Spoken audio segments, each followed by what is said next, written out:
ओम नमोजी आद्या वेद प्रतिपाद्या जय जय स्वसंवेद्या आत्मरूपा. गेली 4 दिवस आपण या ओवीचं चिंतन करत आहोत. यथामती याचा पुढचा भाग आपल्याला पाहायचा आहे. तत्पूर्वी सर्वांना गुरुपौर्णिमेच्या हार्दिक शुभेच्छा.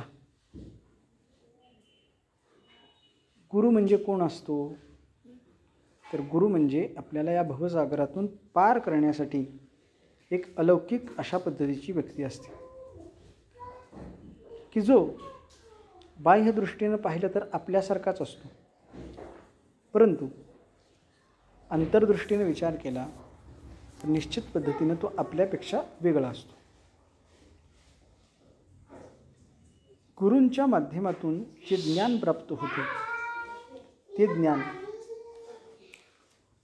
आपण आत्मसात करून त्या ज्ञानाच्या माध्यमातून काय करावं लागतं तर या भवसागरातून पार होण्यासाठी प्रयत्न करावा लागतो. गुरु ही व्यक्ती जरी असली तरी गुरु हे तत्व आहे. आपल्याला ती व्यक्तिरूपाने दिसत असते, परंतु मूलतः ती तत्वरूपाने असते. त्यास गुरु असं म्हटलं जातं. गुरु या शब्दाचा आपण जर विचार केला तर गुरु हा शब्द लघुच्या विरुद्ध आहे. जो मोठा आहे त्याला गुरु म्हणा, अशा पद्धतीची एक भावना आपल्याला लक्षात घेता येते. आपल्यापेक्षा मोठा आहे त्याला गुरु म्हणा. तो ज्ञानाने असू द्या, वयाने असू द्या, चिंतनाने असू द्या. आपल्यापेक्षा मोठा. पारमार्थिक जर आपण विचार केला तर पारमार्थिक सत्तेमध्ये गुरु कोणाला म्हटलं जातं तर तो आपल्याला या दुःखातून जो मुक्त करतो, भवसागरातून पार नेण्याची क्षमता ज्याच्याकडे आहे, भगवंताचा साक्षात्कार करून देण्याचं सामर्थ्य त्याच्याकडे आहे, त्याला गुरु म्हटलं जातं असं आपल्याला पाहायला सापडतं. हा गुरु काय करतो तर गुरु आपल्याला या भवसागरातून पार नेण्याची शक्ती ठेवतो. मग त्याचे 2 प्रकार आपल्याला पाहायला सापडतात. एक, तो स्वसामर्थ्यानं नेतो किंवा तुम्हाला त्या गुरुप्रमाणे बनवायसाठी तो प्रयत्न करतो. स्वसामर्थ्याच्या माध्यमातून पहिलं तीराला नेणारे गुरु, आणि दुसरं तुम्हाला कार्यप्रवृत्त करून तुम्हाला त्या पहिल्या तीरापर्यंत पोहोचण्याच्या इच्छा करणारे गुरु. असे 2 गुरुचे प्रकार आपल्याला पाहायला सापडतात. पहिला जो प्रकार आहे की जो तुम्हाला स्वसामर्थ्याच्या माध्यमातून नेऊन ठेवतो, त्या गुरुचं महत्त्व आपल्या वारकरी संप्रदायाच्या लेखी फारसं नाही. कारण का, असे गुरु तुम्हाला फक्त एकदा मदत करू शकतात. ते वारंवार मदत करू शकतीलच सांगता येत नाही, परंतु स्वकर्तृत्वाच्या माध्यमातून तुम्हाला योग्य मार्गदर्शन करून, योग्य मार्ग दाखवून ज्यावेळेस ते पहिल्या तीराला घेऊन जातात त्यावेळेस तुम्हाला कोणत्याही असणाऱ्या वेगळ्या गोष्टीची गरज पडत नाही. आपण कालच विचार केलं, स्वसंवेद्या या शब्दावर भाष्य करत असताना आपण म्हणतो की स्वतःला जाणून घ्यायचे, आणि त्यासाठी आपण मौली ज्ञानेश्वर महाराजांचं एक प्रमाण पाहिलं. आपुली आपण करा सोडवण, संसार बंधन तोडावे की. जर सोडवणूक करायची आहे तर कुणी करायची तर आपली आपण सोडवणूक करायची. तिथं दुसरं कोण सोडवायला येईल का? तर 2 जण आपल्याला सोडवायला येऊ शकतात त्याच्यात. तर पहिली गोष्ट, या जन्ममृत्यूच्या दुःखद परंपरेतून सोडवणूक करण्यासाठी किंवा ज्ञान प्राप्त करून घेण्यासाठी एक देव समर्थ, आणि दुसरं या जन्ममृत्यूच्या दुःखद परंपरेतून सोडवण्यासाठी, तुम्हाला ज्ञानप्राप्ती करून घेण्यासाठी दुसरे गुरु समर्थ आहेत. या दोघांचा जर आपण विचार केला तर हे दोघं आपल्याला निश्चित पद्धतीनं पहिलं तीराला घेऊन देण्याचं सामर्थ्य ठेवतात. पण तेवढंच हे असतानासुद्धा जर आपल्याला कुणाकडं पाहावं लागत असेल तर ते मात्र विषय गौण असलेला आपल्याला पाहायला सापडतो.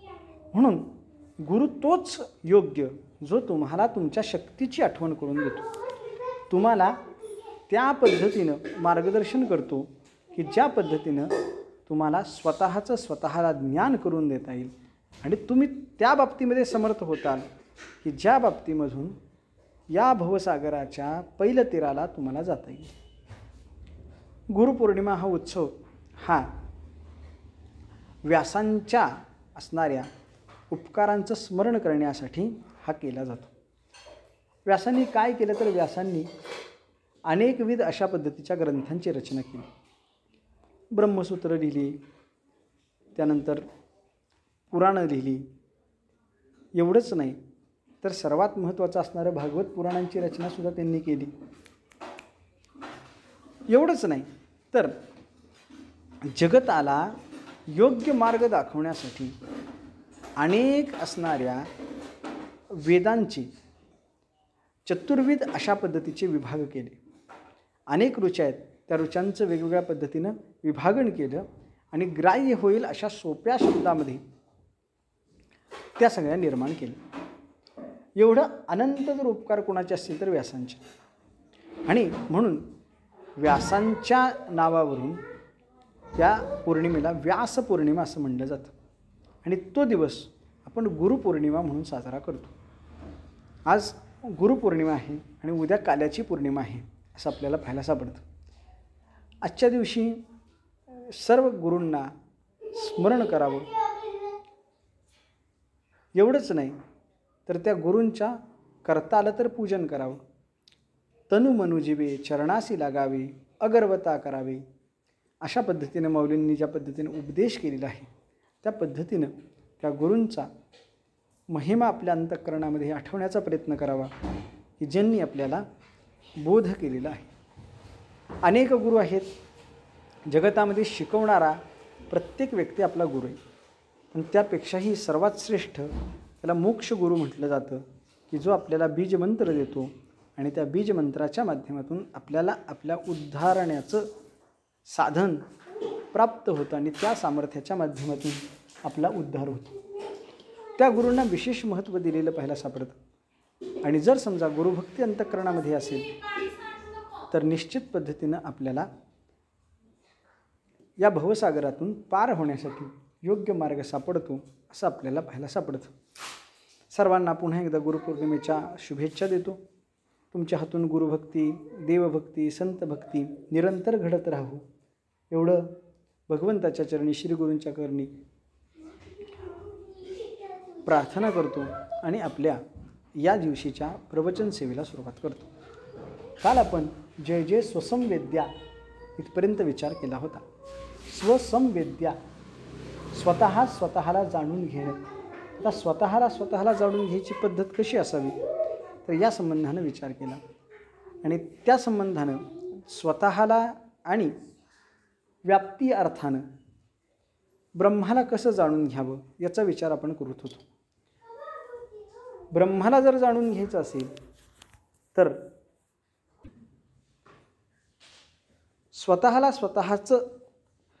स्वतः जाणून घ्यायचं आणि समष्टी माध्यमातून आत्मस्वरूपाला ब्रह्मस्वरूपाच्या विषयी ज्ञान व्हायचं. या गोष्टींचा आपण विचार करत होतो आणि त्यासाठी आपण कोणत्या माध्यमातून आपल्याला देव ब्रह्म समजू शकेल याचा विचार आपण काल करत होतो. आणि तो विचार करीत असताना आपण 5 असणाऱ्या विषयांचा विचार केला. 5 विषय जे आपल्या ज्ञानेंद्रियाला ग्राह्य आहेत अशा पद्धतीचे शब्द, स्पर्श, रूप, रस आणि गंध या 5 असणाऱ्या गोष्टींचा विचार केला. या 5ही माध्यमातून ब्रह्मस्वरूपाला किंवा आत्मस्वरूपाला ग्राह्य करता येतं का याचा विचार आपण काल करत होतो. शब्द, स्पर्श, रूप, रस, गंध या 5ही माध्यमातून आपण त्याला जाणू शकत नाही हा विचार आपण काल पाहिला. त्यासाठी आपण उदाहरण दिले. माऊली ज्ञानेश्वर महाराजांचा अभंग आपण एक पाहिला की परेहुन परते बोलणे खुंटणे वैखरी कैसेनी सांगी, की बाबा 4 वाणी आहेत त्यापैकी परावाणी ही सगळ्यात भगवंताच्या जवळची सांगितली जाते की जी वाणी सहजासहजी आपल्याला अवगत होत नाही, पण त्या वाणीला सुद्धा भगवंताच्या संबंधानं बोलता येत नाही. परेही परते असं वर्णन केलेलं पाहायला सापडतं. आता त्याच्यापेक्षा दुसऱ्या बाबतीमध्ये विचार करीत असताना आपण रूपाचा विचार केला, आपण गंधाचा विचार केला, आपण स्पर्शाचा विचार केला. या सगळ्याचा विचार केल्यानंतर आपल्याला असं समजलं की कोणतीही गोष्ट, कोणताही असणाऱ्या या पंचमहाभूतांच्या तन्मात्रा हे भगवंतापर्यंत पोहोचवण्यास समर्थ नाहीत. मग आता त्याला जाणून घ्यायचं म्हणजे कोणत्या माध्यमातून जाणून घ्यायचं, हा एक मुद्दा आपल्यासमोर निर्माण होतो. मग त्याला जाणून घेण्यासाठी आपल्याला या पंचमहाभूतांचाच आधार घ्यावा लागतो असं आपल्याला पाहायला सापडतं. म्हणजे काय, त्यासाठी उदाहरण दिलं जातं बघा. नामरूपात्मक असणारा पसारा आहे. हा नामरूपात्मक असणाऱ्या पसाऱ्याच्या पासून जर आपल्याला दूर जायचं असेल तर काय करायचं, तर त्यांनी सांगितलं नामरूपात्मक असणाऱ्या गोष्टींचा आधार घ्यायचा आणि मग दूर जायचं. आता ज्या गोष्टीपासून आपल्याला दूर जायचं आहे त्याच गोष्टीचा आधार घेऊन आपण दूर जाऊ शकतो का? दूर जाऊ शकत नाही. एखादा व्यक्ती आहे की ज्याला व्याधी निर्माण झालेली आहे, तर व्याधीमध्ये काय झालेलं आहे, त्याला तर बहुभुक्षता अशा पद्धतीचा रोग झाला आहे. म्हणजे जे दिसल ते खावं वाटतं त्याला, जे दिसेल ते खावं वाटतं अशा पद्धतीची एक व्याधी झालेली. मग त्या व्याधीतून जर त्याला परावृत्त व्हायचं असेल तर काय करावं लागेल, एखादं औषध द्यावं लागेल किंवा भुकेपासून त्याला परावृत्त करण्याचा प्रयत्न करायला पाहिजे. पण शास्त्र सांगतं तसं नाही. ज्या व्याधीच्या ज्या गोष्टीपासून तुम्हाला दूर व्हायचं आहे तुम्ही त्याच गोष्टीचा आधार घ्या आणि दूर जावा. नामरूपात्मक अशा पद्धतीच्या प्रपंचापासून दूर जायचं आहे. म्हणजेच आपल्याला या सगळ्या गोष्टींचा त्याग करायचा आहे आणि निर्गुण निराकार असणाऱ्या ब्रह्मापर्यंत आपल्याला पोहोचायचं असेल तर काय करा, तर त्यांनी सांगितलं नामरूपात्मक असणाऱ्या पंचमहाभौतिक तन्मात्रांनी युक्त असणाऱ्या किंवा पंचमहाभूतांना गुणांनी युक्त असणाऱ्या गोष्टींचा आधार घ्या आणि मग त्याचा त्याग करा. शक्य आहे का हे? तर शास्त्र सांगतं हे शक्य आहे. त्याला उदाहरण देण्यासाठी सांगितलं की बघा, एक शेतकरी असतो. तो शेतकरी शेताकडं जायला निघालेला असतो आणि शेताकडं जायला निघालेला तो शेतकरी चालत असताना एका झाडाखालून जात असताना, एका बाबळीच्या झाडाखालून जात असताना त्याच बाबळीचा काटा त्याच्या पायामध्ये मोडतो. आता त्या बाबळीचा काटा ज्यावेळेस त्याच्या पायामध्ये मोडतो त्यावेळेस तो आपले खिसे पाहायला सुरुवात करतो. खाली बसलेला आहे आणि खिसे पाहायला सुरुवात करतो. खिशामध्ये अशी कोणती वस्तू आहे का की ज्या माध्यमातून आपल्याला आपल्या पायामध्ये घुसलेला जो काटा आहे तो आपल्याला बाहेर काढता येईल. तर बाहेर काढता येईल का असा विचार करतो, परंतु त्याला कळतं की बाबा आपलं जे लाचकण आहे किंवा दुसरे काही पदार्थ आहेत की ज्याच्या माध्यमातून आपण काटा काढू शकतो ते सगळे दुसऱ्या सदऱ्याच्या दुसऱ्या शर्टच्या खिशामध्ये राहिलेले आहेत. असं पाहिल्यानंतर ते विचार करतो, इकडे तिकडे पाहतो. त्यावेळेस त्याला काटा दिसतो, दुसरा एक काटा दिसतो. तो काय करतो, त्या काट्याच्या साहाय्यानं आपल्या पायामध्ये असणाऱ्या घुसलेल्या काटाला काढून टाकतो. बघा बरं का, ज्यावेळेस आपल्या पायामध्ये एखादा काटा घुसलेला असतो तो काटा जर आपल्याला बाहेर काढायचा असेल, जे टोचलेली वस्तू आहे ती टोचलेली वस्तू जर आपल्याला बाहेर काढायची असेल तर दुसरी तीक्ष्ण टोचणारी वस्तू घ्यावी लागते आणि त्या टोचणाऱ्या गोष्टीच्या माध्यमातून आपल्या पायामध्ये टोचलेली गोष्ट बाहेर काढावी लागते. म्हणजे टोचल्यानंतर दुःख आहेच, त्यानंतर त्या दुःखाच्या निरसनासाठी पुन्हा आपल्याला दुःख द्यावंच लागतं असं पाहायला सापडतं. बरोबर, म्हणजे काट्याच्या माध्यमातूनच आपल्याला काय करावं लागतो, तर काटा काढावा लागतो. काट्याच्या माध्यमातून काटा काढावा लागतो असं पाहायला सापडतं.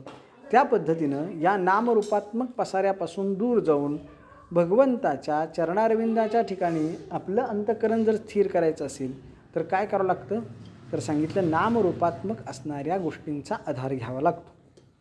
आपल्याला काय करायचं आहे, तर आपल्याला भगवंताचं स्वरूप पाहायचं. मग भगवंताचं स्वरूप जर पाहायचं असेल तर त्यासाठी कशाचा आधार घ्यावा लागतो. शब्द तिथपर्यंत पोहोचू शकत नाहीत याचा विचार आपण केलेला आहे, परंतु शब्द जरी तिथपर्यंत पोहोचू शकत नसले तरीसुद्धा आपल्याला काय करावं लागेल, शब्दांच्याच आधाराने तिथपर्यंत पोचावं लागेल. तो भगवंत कसा आहे याचं वर्णन करत असताना सांगावं लागेल आनंदमय.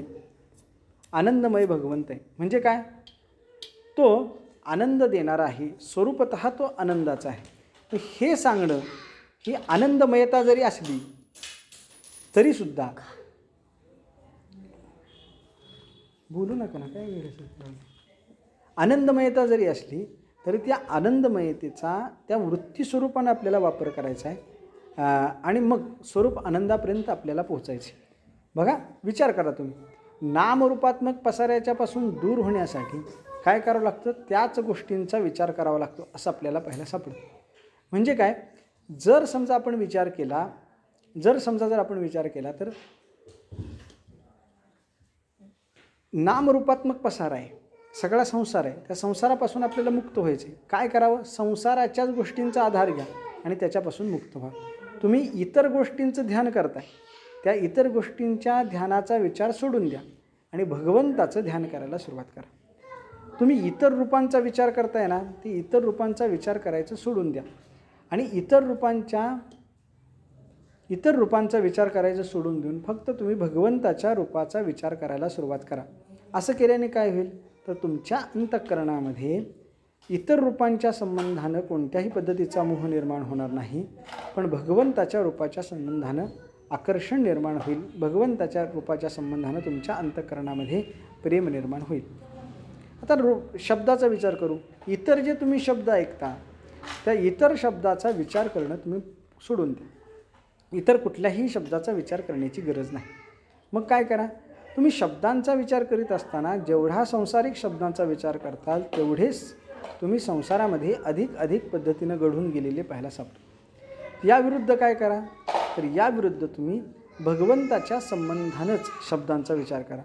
आणि जर समजा भगवंताच्या संबंधानं तुम्ही शब्दाचा विचार केला तर निश्चित पद्धतीनं ते शब्द तुम्हाला भगवंतापर्यंत नेण्यामध्ये कारणीभूत ठरतील असं आपल्याला पाहायला सापडतं. म्हणजे रूपाचा असू द्या, गुणाचा असू द्या किंवा शब्दाचा असू द्या, कोणताही विचार करीत असताना भगवंताच्या संबंधानं जर विचार केला तर ती गोष्ट आपल्याला भगवंताकडे घेऊन जाते असं पाहायला सापडतं. आणि संसारिक गोष्टींचा जर विचार करायचा आपण प्रयत्न केला तर ती गोष्ट आपल्याला संसारिकाच्या दिशेनं घेऊन झालेली आपल्याला पाहायला सापडतं. म्हणजे स्वसंवेद्या याच्यामध्ये जरी आपल्याला स्वतःचं स्वरूप जाणून घ्यायचं असलं, शब्दाच्या माध्यमातून ते जाणता येत नसलं तरीसुद्धा तुम्ही काय करा? तर शब्दाचाच आधार घ्या आणि त्या शब्दाच्या माध्यमातून आपल्याला निश्चित पद्धतीनं ब्रह्मापर्यंत किंवा अपरोक्ष ज्ञानापर्यंत जायला ते शब्द कारणीभूत ठरतात असं आपल्याला पाहायला सापडतं. म्हणजे परोक्ष ज्ञानापर्यंत नेणं हे शब्दाचं काम आहे, परोक्ष ज्ञानापर्यंत नेणं हे रूपाचं काम आहे. कुठलाही जी तन्मात्र आहे ती फक्त आपल्याला परोक्ष ज्ञानापर्यंत नेऊन ठेवते. परोक्ष ज्ञानाच्या पुढचे अपरोक्ष ज्ञान असेल किंवा अजून त्याच्या पुढची आनंदाबाबती अवस्था असेल, शोकनाशी अवस्था असेल, तिथं जात असताना मात्र आपल्याला काय करावं लागेल? तर आपल्याला शब्दाचा किंवा रूपाचा किंवा अन्य असणाऱ्या धर्माचा त्याग करावा लागेल आणि मग पुढं जावं लागेल असं आपल्याला पाहायला सापडतं.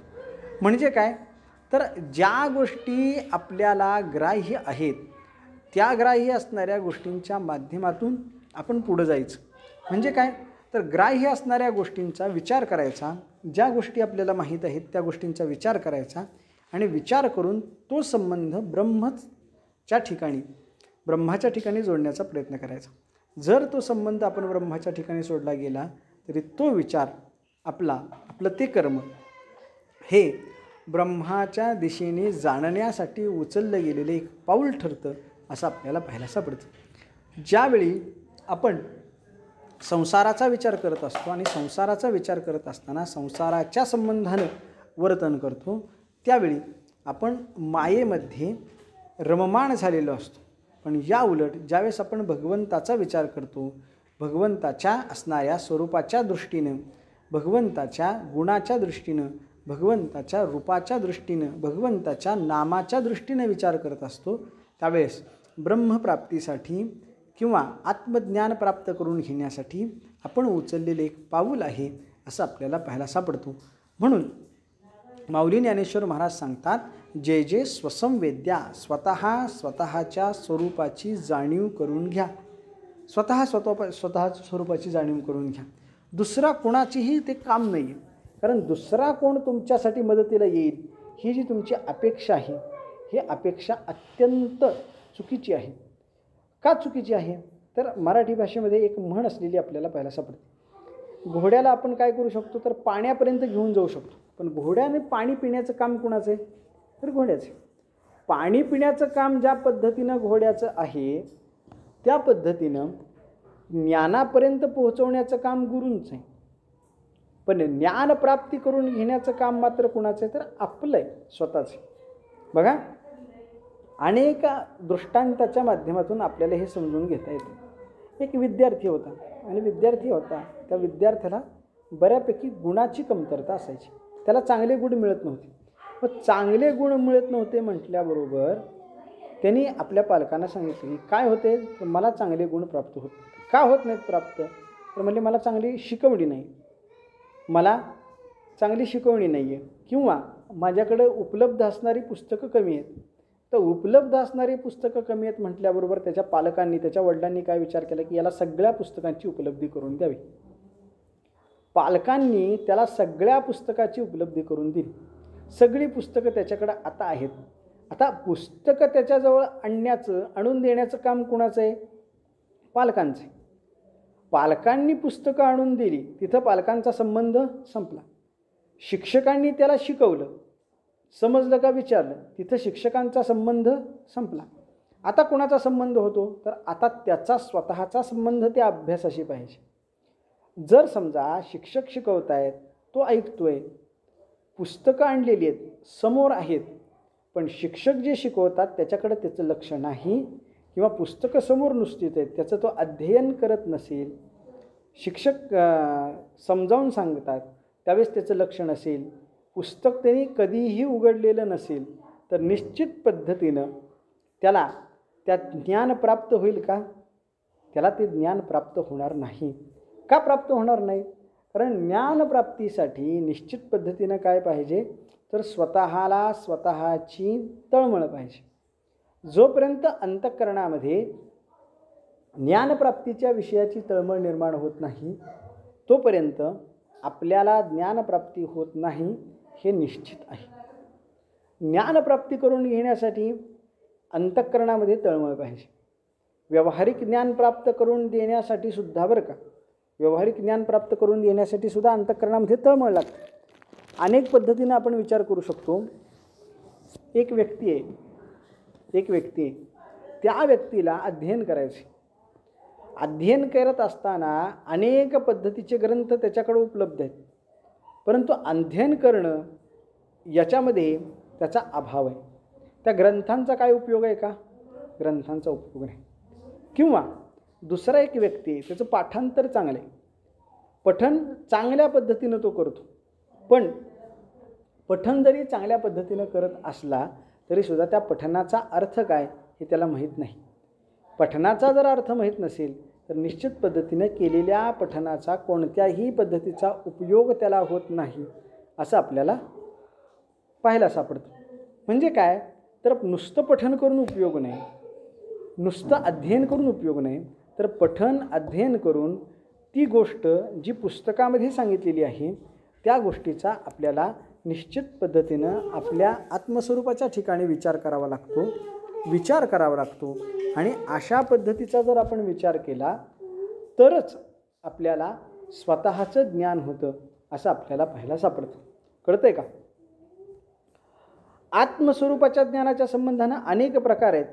आपण संपूर्ण विचारसागर जरी आज बोललो जो तुम्ही शिकलेला आहे तरीसुद्धा आत्मज्ञानाच्या संबंधानं कमीच पडेल. परंतु आपल्याला एवढं सगळं एकाच दिवशी सांगायचं नाही. याच्याही पेक्षा पुढे विचार करू. आत्मस्वरूपाचं ज्ञान प्राप्त करून घेणं म्हणजे काय आहे तर स्वतःच्याबद्दल जाणून घेणं. आपल्याला जगाविषयी माहिती असते पण स्वतःच्या विषयी काहीही माहिती नसते असं आपल्याला पाहायला सापडतं. बघा तुम्ही काय आहे, अनेक कथा या संबंधानं आपल्याला पाहायला सापडतात. एक राजा होता आणि त्याच्या दरबारामध्ये एक हुशार अशा पद्धतीचा प्रधान होता. हुशार प्रधान होता. त्या प्रधानानं प्रत्येक वेळेस राजाची मदत करावी. किती मदत करावी तर राजाने कोणता तरी त्याला प्रश्न विचारायचा, त्या प्रश्नाच्या माध्यमातून सगळे गोंधळून जायचे, पण प्रधान मात्र निश्चित पद्धतीने त्याचं उत्तर द्यायचं. राजाला असं वाटलं की आपल्या राज्याच्या संबंधानं आपण विचार करावा. आपल्या राज्यामध्ये कावळ्यांची संख्या किती हे पाहावं. आता वास्तविक पाहता राजाला कावळ्याची संख्या किती असावी किती नसावी या संबंधाने विचार करण्याची गरज आहे का? गरज नाही. राजाने राज्यकारभार केला पाहिजे, परंतु याला असं वाटलं की बाबा आपल्या असणाऱ्या राज्यामध्ये कावळ्यांची संख्या किती याचा आपण विचार करूया. मग सगळ्यांना बोलवलं आणि सांगितलं की बाबा सगळ्यांनी काय करा, कावळे मोजायला सुरुवात करा. आता कावळा म्हणजे काही वस्तू नाही आहे एका ठिकाणी राहणार तसा. मग प्रत्येकाने कावळे मोजायला सुरुवात करायची. एक विशाल अशा पद्धतीचा वटवृक्ष होता, त्यापासून सुरुवात करायची ठरलं. आणि सुरुवात करायची ठरल्यानंतर त्यांनी कावळे मोजायला सुरुवात केली. 1 2 3 4 असं कावळे मोजायला सुरुवात केली की एक कावळा उडायचा आणि इकडून ह्या फांदीवरनं त्या फांदीवर येऊन बसायचं. पुन्हा ती जे गणित आहे, जे मोजणी ती चुकायची, पुन्हा ती मोजायला सुरुवात करायची. आता करता करता करता 6 महिने झाले तरीसुद्धा मोजणी पूर्ण झाली नाही. मग शेवटी राजा वैतागला. राजाने सांगितलं की बाबा काय तुम्ही एवढे मोठे असताय, म्हणले माणसाची संख्या तुम्हाला कळते पण कावळ्याची संख्या तुम्हाला कळत नाही. अरे कावळे तर मोजायचे, काय विशेष काम आहे असं म्हटल्याबरोबर त्यांनी सांगितलं की बाबा आमच्याकडून काही कावळे मोजले जात नाही. प्रधानाला बोलवलं. प्रधानाला सांगितलं कावळे मोजून सांगा. म्हणले ठीक आहे. कधीपर्यंत सांगायचे? म्हणले आधीच उशीर झाला आहे, म्हणजे 6 महिने झालेत. आता एक काम करा, तुम्ही 2 दिवसात कावळे किती आहेत मोजून सांगा. त्यांनी सांगितलं ठीक आहे, कावळे मोजून सांगतो म्हणले मी किती आहेत ते, पण मला त्यासाठी 2 दिवस दरबारातून रजा पाहिजे. ठीक आहे म्हणले, तुझी रजा सँक्शन. त्याला रजा दिली आणि रजा दिल्यानंतर हा 2 दिवस निवांत घरी झोपून राहिला. वास्तविक पाहता त्याला काय करायला पाहिजे होतं? कावळे मोजायला पाहिजे होतं, परंतु त्याने कावळे मोजले का? नाही. तो घरी निवांत झोपून राहिला. सगळे जे दरबारी होते त्यांनी पाहायचं कुठं आहे प्रधान, कुठं आहे प्रधान, तर प्रधान घरी झोपलेलं आहे. मग असं म्हटल्याबरोबर त्यांनी राजाने येऊन सांगितलं की राजेसाहेब प्रधान घरी झोपला आहे. म्हणले ठीक आहे, दमून आला असेल, झोपला असेल वगैरे वगैरे म्हणलं. 2 दिवस असे गेले आणि 2 दिवस झाल्यानंतर प्रधानाने एक भला मोठा कागद घेतला आणि तो राजाच्या दरबारात गेला. राजाच्या दरबारात गेल्यानंतर त्यांनी राजाला सांगायला सुरुवात केली, राजेसाहेब सगळ्या कावळ्यांची संख्या मोजून झाली. म्हणले सांगा कुठं कुठे? तर म्हणले अमक्या अमक्याच्या असणाऱ्या रानामध्ये अमकी अमकी झाडे आहेत, त्यापैकी वडाच्या झाडावर 23 कावळे आहेत, पिंपळाच्या झाडावर 20 कावळे आहेत, लिंबाच्या झाडावर 10 कावळे आहेत. त्यांनी असं सगळं संख्या सांगायला सुरुवात केली. मग याच्या रानामध्ये एवढे, त्याच्या रानामध्ये तेवढे, त्याच्या रानामध्ये तेवढे असं सांगायला सुरुवात केल्यानंतर अर्धा तास झाला तरी ती यादी चालूच आहे. अर्धा तास झाला तरी यादी चालू आहे. म्हटल्यानंतर राजा म्हणला तसं सांगू नको, म्हणले एकूण कावळे किती आहेत सांग. एकूण कावळेत किती सांग म्हटल्याबरोबर त्यांनी सांगितलं महाराज आपल्या राज्यामध्ये 10,324 कावळे आहेत. आता हा आकडा काय खरा आहे का? कावळे मोजणं शक्यच नाही, पण त्यांनी सांगितलं आपल्या राज्यामध्ये 10,324 कावळे आहेत. असं म्हटल्याबरोबर राजाने सांगितलं ठीक आहे, 10,324 कावळे आपल्या राज्यामध्ये आहेत, मान्य केलं. पण प्रधानाच्या वाईटावर असणारे काही लोक होते. त्यांनी सांगितलं का हो? म्हणले 10,324 एवढेच कावळे आहेत का? म्हणले हो. म्हणले आम्ही मोजू का? म्हणले मोजा मोजा, एवढेच आहेत, मी मोजलेत, तुम्ही मोजा, एवढेच भरतील.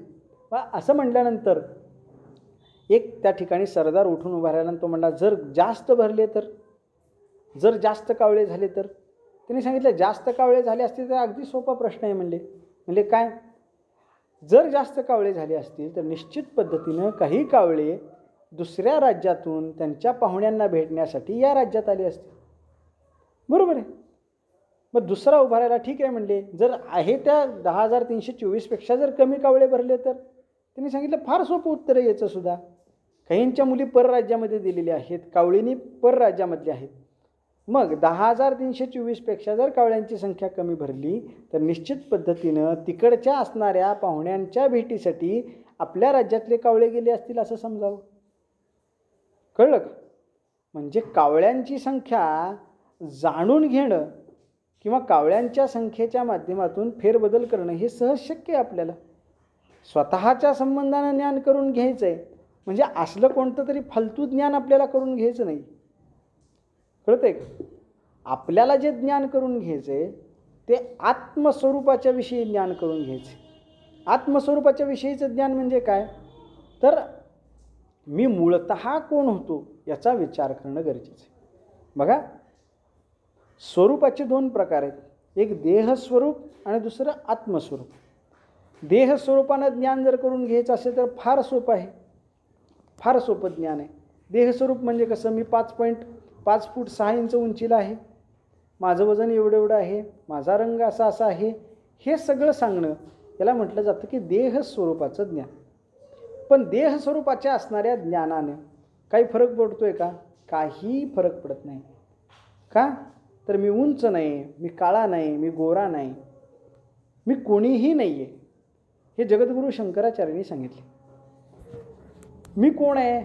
तर आपण कालही त्या गोष्टीचा विचार केला. नाहम मुमुक्षौ, मी मुमुक्षु नाही. मग न ब्रह्मचारी न वानप्रस्थी न च संन्यासी, मी मुमुक्षु नाही, मी ब्रह्मचारी नाही, मी वानप्रस्थी नाही, मी संन्यासी नाही, मी यक्ष नाही, मी देव नाही, मी गंधर्व नाही, मी कोणी नाही. आता कोणी नाही आहे हे म्हणण्यामध्ये देहस्वरूपाचा विचार कुठंतरी आहे का? अजिबात नाही. कारण देहस्वरूपाचा विचार करणं किंवा देहाचा विचार करणं हे आत्मज्ञानासाठी घातक सांगितले गेलेले. स्वरूपाचा विचार केला तर तुकोबरायांच्यासारखे महात्मे हे देहस्वरूपानं मृत्यूलोकामध्ये वर्तत असणाऱ्या मनुष्यासारखेच आहेत की नाही. काय फरक आहे त्यांच्यात? कोणताही फरक नाही. तुकोबरायांना 2 हात आहेत, आपल्यालाही 2 हात आहेत. तुकोबरायांना 2 पाय आहेत, आपल्यालाही 2 पाय आहेत. तुकोबरायांना 2 डोळे आहेत, आपल्यालाही 2 डोळे आहेत. काय फरक आहे हो त्यांच्या देहामध्ये आणि आपल्यामध्ये? देहस्वरूपाने जर विचार केला तर देहस्वरूपामध्ये त्यांच्यामध्ये आणि आपल्यामध्ये कोणत्याही पद्धतीचा भेद नाही असं आपल्याला पाहायला सापडतं. परंतु जर आत्मस्वरूपाचा विचार केला तर आत्मस्वरूपामध्ये भेद पाहायला सापडतो. मग आत्म्यामध्ये भेद आहे का? तर म्हणजे आत्म्यामध्ये भेद नाही. मग आत्मस्वरूपाचा जर विचार केला तर आत्मस्वरूपामध्ये कूटस्थ चैतन्य हे आपल्याकडं साधारण सामान्य पद्धतीने विराजमान आहे. परंतु त्यांच्यामध्ये मात्र कूटस्थ चैतन्य हे ब्रह्माकार रूपानं किंवा विशेष रूपानं विराजमान असलेलं आपल्याला पाहायला सापडतं. त्याला उदाहरण देताना अजून एक उदाहरण आपल्याला देता येईल. बघा, प्रकाशमानता ही आपली कमी आहे आपल्या कूटस्थाची, परंतु संतांच्या कूटस्थाची प्रकाशमानता जास्त आहे. आता प्रकाशमानता जास्त असणं म्हणजे प्रकाश जास्त पडणं आणि कमी पडणं असा फरक आहे. मग विचारलं की बाबा का हो, त्यांच्याकडं विशेष रूपानं आहे, आपल्याकडं सामान्य रूपानं आहे, मग त्यांच्याकडं मोठा बल्ब आणि आपल्याकडं कमी बल्ब असं काय आहे का? त्यांच्याकडे बल्ब जो लावला आहे तो 60 वॅटचा आहे, आपल्या अंतःकरण वृत्तीमध्ये 0 वॅटचा बल्ब लावलेला आहे, त्यामुळे प्रकाश कमी असं आहे का? नाही, असं अजिबात नाही. भगवंत 15व्या अध्यायामध्ये वर्णन करत असताना सांगतात, ममै वंशो जीवलोके जीवभूत सनातन. माझा अंश प्रत्येकाच्या शरीरामध्ये आहे. कसा आहे तर समान आहे.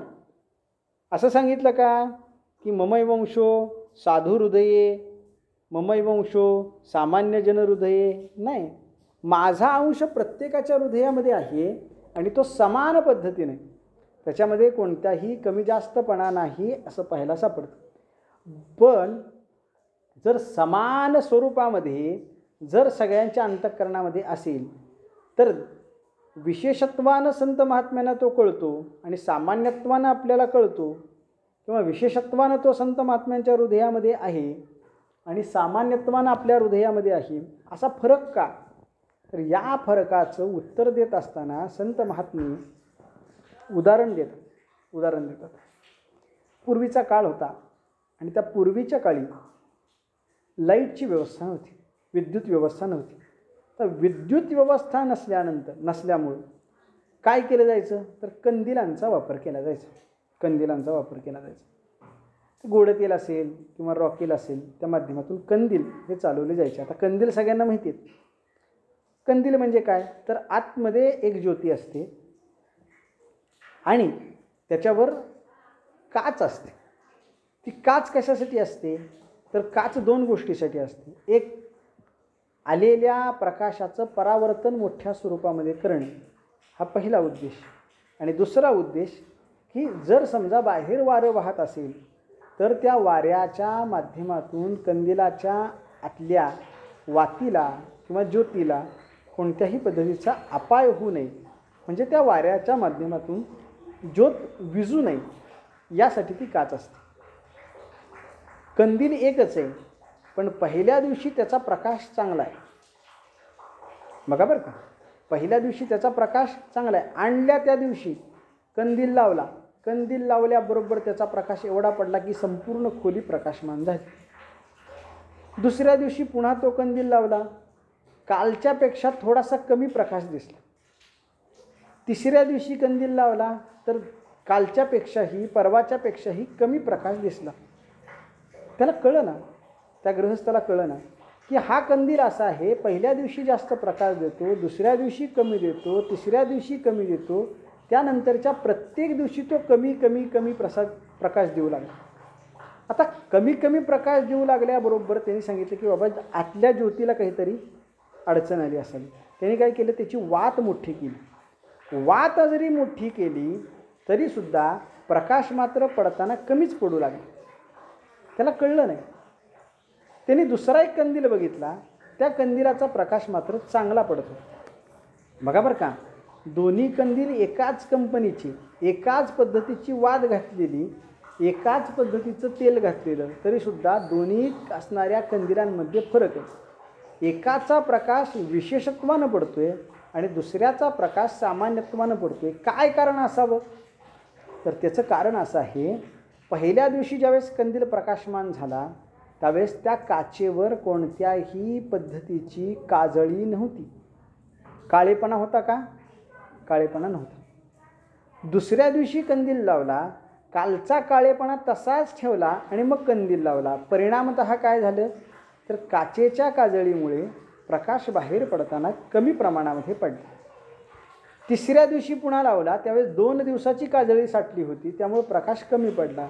असं करता करता आठवड्यामध्ये फक्त दिवा पेटलेला आहे, दिवा लावलेला आहे, पण प्रकाश मात्र अजिबात नाही ही अवस्था दिली. जशी 8 दिवसानंतर कंदिलाच्या माध्यमातून प्रकाशाची परिवर्तन क्षमता ही कमी झालेली पाहायला सापडते, तो दिवा, तो कंदील सामान्यत्वानं प्रकाशित आहे असं पाहायला सापडतं.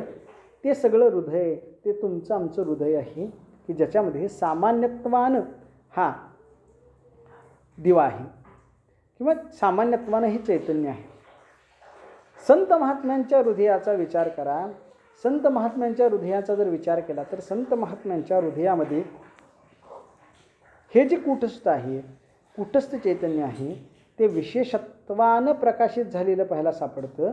कारण संत महात्म्यांच्या हृदयामध्ये कोणत्याही पद्धतीची काजळी निर्माण झालेली नाही.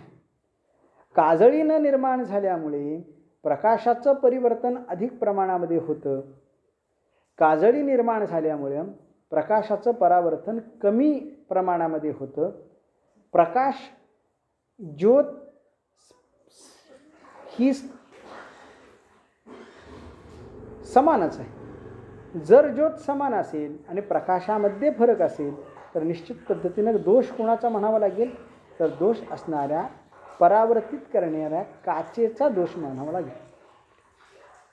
भगवंत प्रत्येकाच्या हृदयामध्ये समान आहे, ज्या पद्धतीनं ज्योत समान आहे त्या पद्धतीने, परंतु परावर्तित होणारा प्रकाश मात्र भिन्न भिन्न आहे. का भिन्न भिन्न आहे, तर संतांचं हृदय, संतांमध्ये जी काजळी आहे ती काजळी अजिबात नाही. काजळी नाम अविद्या, अविद्या अजिबात नाही. आणि त्या अविद्येचा परिणाम त्यांच्या ज्योतीवर होत नसल्यामुळे जो काही प्रकाश पडतो तो विशेषत्वानं पडतो. म्हणजेच विशेषत्वानं देव हा त्यांच्या हृदयामध्ये आहे असं आपल्याला पाहायला सापडतं. अनेक अभंगामध्ये सुद्धा त्याचा वर्णन केलेलं पाहायला सापडतं. कोणता अभंग आहे त्याचा, तर त्याचं वर्णन करताना सांगितलं, साठविला राही हृदय संपुष्टी, बाहेर धाकुटी मूर्ती उभा. किंवा अजून कोणता अभंग आहे, हृदयबंधी काना केला, आत विठ्ठल कोंडिला. या अभंगाच्या माध्यमातून काय कळते, तर भगवंत त्यांच्या हृदयामध्ये आहे, तो विशेषत्वान आहे असं आपल्याला पाहायला सापडतं. परंतु भगवंत आपल्या हृदयामध्ये जसं आहे तो मात्र सामान्यत्वानं असलेला पाहायला सापडतो. का, तर आपल्या हृदयामध्ये जो भगवंत आहे तो अविद्येच्या पाठीमागे लपलेला आहे किंवा अविद्येच्या काजळीमुळं तो आवृत्त झालेला आहे. त्यामुळं तो आवृत्त झालेला भगवंत आपल्याकडे आवृत्त झालेलं चैतन्य आपल्याला कमी प्रमाणामध्ये दिसतं, कमी प्रमाणामध्ये जाणवतं. मग याच्यामध्ये दोष कुणाचा आहे? तर याच्यामध्ये दोष कुणाचा आहे? तर याच्यामध्ये दोष आपला आहे, अविद्येचा दोष आहे. आणि अविद्येचा निराश म्हणजेच चैतन्याची प्राप्ती असं आपल्याला पाहायला सापडतं. अविद्येचा ऱ्हास झाला, अविद्या लयाला गेली की निश्चित पद्धतीनं आपल्याला स्वसंवेद्या स्वतःच्या स्वरूपाचं ज्ञान प्राप्त होतं. आणि ते ज्ञान एकदा का प्राप्त झालं की मग निश्चित पद्धतीनं आपण स्वतःला योग्य पद्धतीनं जाणून घेऊ शकतो असं आपल्याला पाहायला सापडतं. आणि ती जाणीव करून घेण्यासाठी ती जाणीव करून घ्यायची. मग कशी घ्यायची? तर आत्मस्वरूपाच्या माध्यमातून जाणीव करून घ्यायची. आपण आपल्या आत्मस्वरूपाला जाणलं, व्यष्टीरूपानं आत्मस्वरूपाला जाणलं की समष्टी रूपानं काय आहे? ब्रह्मस्वरूपाला जाणण्यासारखं आहे. म्हणून ब्रह्मस्वरूपाला जर जाणून घ्यायचं असेल तर माऊली ज्ञानेश्वर महाराज म्हणतात स्वसंवेद्या आत्मरूपा. स्वतःची जाणीव करून घ्या, स्वतःला जाणून घ्या. आणि एकदा का जाणलं की निश्चित पद्धतीनं आपण सर्वांना जाणलं असं पाहायला सापडतं. मी नेहमी सांगत असतो उद्दालक आणि श्वेतकेतू त्या दोघांचा दृष्टांत. श्वेतकेतू हा उद्दालकाचा मुलगा, उपनिषदिक गोष्ट. श्वेतकेतू आणि उद्दालक हे दोघंजण पितापुत्र. श्वेतकेतू आश्रमामध्ये जातो आणि आश्रमामध्ये गेल्यानंतर वेगवेगळ्या असणाऱ्या शास्त्रांचं पठन करून तो माघारी येतो. श्वेतकेतू. उद्दालक त्याचे वडील, उद्दालक त्याला विचारतात की शिकलास का बाबा? अध्ययन झालं का तुझं? तर अध्ययन झालं का, शिकलास का म्हटल्याबरोबर त्याला असं वाटतं की बाबा आपल्या वडिलांना कदाचित काही येत नसावं म्हणून वडील आपल्याला विचारत असावेत. म्हणून मोठ्या दर्पाने गर्वोक्तीने तो काय सांगतो? शिकलो, मी शिकलो. तर शिकल्या म्हटल्याबरोबर वडील त्याला प्रश्न विचारतात, काय शिकलास बाबा? काय कळालं तुला? काय कळालं म्हटल्याबरोबर त्यांनी सांगितलं मी चारीही असणारे काय शिकलो? तर वेद शिकलो, 6 पुराणं शिकलो, सगळी शास्त्र शिकलो. 6 शास्त्र, 18 पुराणं, सगळं माझं शिकून झालं. तर शिकून झालंय म्हटल्याबरोबर वडिलांना कळतं की याला थोडासा अहंकार निर्माण झाला. अहंकार निर्माण झाला हे कळल्याबरोबर ते म्हणतात ठीक आहे, म्हणजे बघू काय येते तुला, बघूया काय येते हे बघूया, याचा विचार केला जातो. आणि त्याला एका कुंभारवाड्यामध्ये आणलं जातं. कुंभारवाड्यामध्ये आणल्यानंतर तो विचारतो, कुंभारवाड्यामध्ये आणल्यानंतर तो विचारतो की बाबा हे काय आहे? कुंभाराने वेगवेगळ्या पद्धतीचे आकार निर्माण करून ठेवलेले असतात.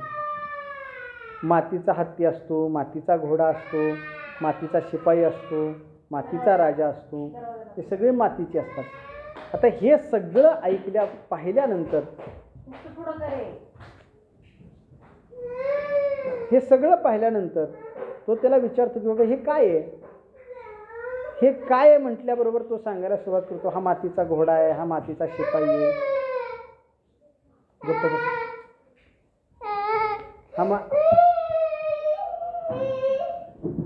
हा मातीचा घोडा आहे, हा मातीचा शिपाई आहे वगैरे वगैरे सांगायला सुरुवात करतो.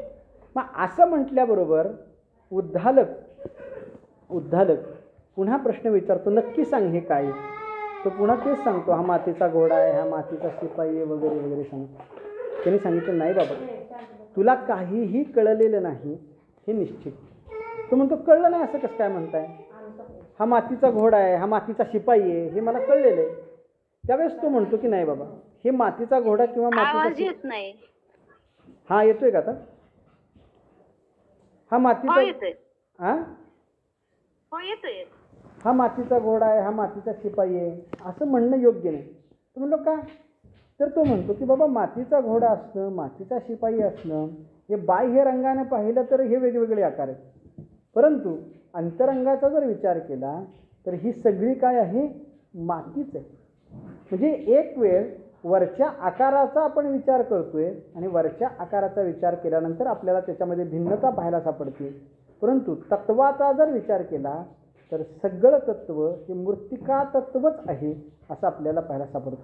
आणि या मृत्तिका तत्वाचा जर आपण विचार केला तर निश्चित पद्धतीनं मृत्तिका तत्व कळलं की सगळं कळल्यासारखं. माती आहे एवढं कळणं महत्त्वाचं आहे. घोडा, हत्ती, शिपाई वगैरे वगैरे कळण्याची गरज नाही. माती कळली की मातीच्या माध्यमातून निर्माण झालेले सगळे आकार आपल्याला कळतात असं पाहायला सापडतं. मग तो त्याला उपदेश करतो, एक विज्ञानेन सर्व विज्ञानम भवती. एकाचं विशेष ज्ञान झालं, एक जाणलं की सगळं जाणता येतं. आणि ते एकतत्व जाणून घेणं म्हणजेच आत्मस्वरूपाच्या संबंधानं विचार करणं, आत्मस्वरूपाला जाणून घेणं हे आहे. आणि ज्यांनी आत्मस्वरूपाला जाणलं निश्चित पद्धतीनं समष्टी रूपानं त्यांनी ब्रह्मस्वरूपाला जाणल्यासारखं आहे असं आपल्याला पाहायला पडतं. बघा, जास्त मोठा विचार करून काही होतं आहे का? होत नाही. आपल्या आपल्या संबंधानं विचार करा आणि जेवढा विचार आपण आपल्या आपल्या संबंधानं करू तेवढ्या पद्धतीनं आपल्याला ते तत्त्व चांगल्या दृष्टीनं समजू शकेल. बघा, अजून एक दृष्टांत सांगायचं आहे आपल्याला या संदर्भात. आणि या ओवीचा म्हणजे गेली 4 दिवस जी आपण ओवी पाहतोय त्याचा यथामती आपल्याला शेवट करून पुढच्या ओवीकडे जायचं. बघा काय आहे, आत्मस्वरूपाला जाणणं म्हणजे सगळ्या जगाचं चौकशी परत फिरण्याची गरज नाही, सगळ्या जगाला जाणून घेण्याची गरज नाही. एक राजा होता, त्या राजाला एक मुलगा होता.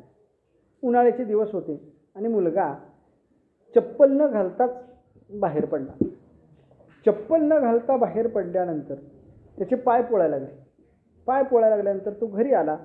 घरी आल्यानंतर त्यांनी त्याच्या वडिलांना पाय दाखवले. म्हणजे काय म्हणले, सगळे आपल्या गावामध्ये सगळे रस्ते केलेत म्हणले एवढे चांगले, पण सगळे रस्ते मला पोळतात.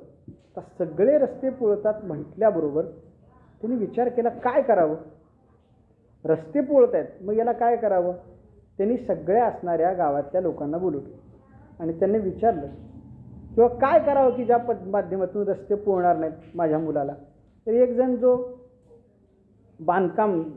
काम करणारा होता, जो गवंडी होता, त्यांनी सांगितलं आपण राजा असं करूया, प्रत्येक रस्त्याच्या वर एक भिंत बांधू किंवा लाकूड टाकू आणि ज्या माध्यमातून आपल्याला ते रस्ते पोळणार नाहीत.